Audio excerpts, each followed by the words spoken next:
Beetroot హెయిర్‌కి ఎంత మంచిదో, స్కిన్‌కి ఎంత మంచిదో ముందు మీకు ప్లాంట్స్ మీద చూపించి, దాని తర్వాతే నేను హెయిర్ మీద చూపిస్తానండి ఈ వీడియోలో. చాలా మంచిదండి బీట్రూట్.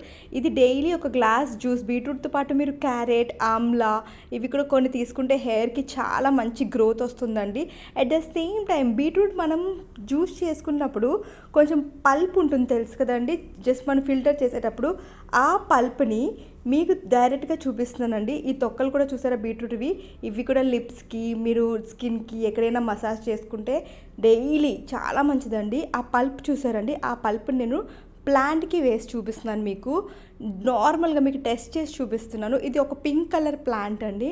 పింక్ కలర్ ప్లాంట్‌కి నేను డైలీ వేయడం వల్ల కొన్ని రోజుల తర్వాత నేను చూస్తే ఆ ప్లాంట్ పువ్వు రెడ్ కలర్‌లో వచ్చిందండి. Because of the beetroot and pulp అని చెప్పొచ్చు నేను. నేనేదో మొదల్లో వాటిలో వేయలేదండి. డైలీ జ్యూస్ చేసుకునేటప్పుడు దాని యొక్క పల్ప్ ఉంది కదండీ! తీసి డైరెక్ట్‌గా వేసేస్తున్నాను. ఆ గ్లాస్ జ్యూస్ చాలా మంచిది. అది నేను హెయిర్ ప్యాక్‌గా ఎలా యూజ్ చేసుకున్నాను, వైట్ హెయిర్ పోవాలి అంటే ఈ ప్యాక్ కంపల్సరీగా డైలీ ఎప్పుడు హెడ్ వాష్ చేసే ముందు మాక్సిమం ట్రై చేసి పెట్టుకోండి. మెంతులు నానబెట్టేసానండి night.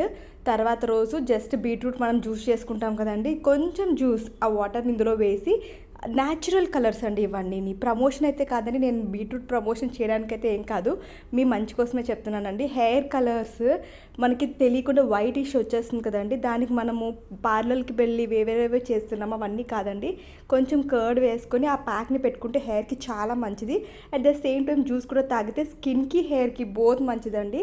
Thank you so much for watching. మీరే అబ్జర్వ్ చేయండి. నేను రెడ్ కలర్ ప్లాంట్ కూడా చూపిస్తున్నాను. పింక్ నుంచి రెడ్ ఎంత బాగా ఫామ్ అయిందంటే సూపర్‌గా వచ్చిందండి. ఈ హెయిర్ కూడా వైట్ హెయిర్ ఉన్న వాళ్ళకి కూడా బాగుంటుందండి. బ్లాక్ హెయిర్ వచ్చేస్తుంది. Thank you so much for watching. By by.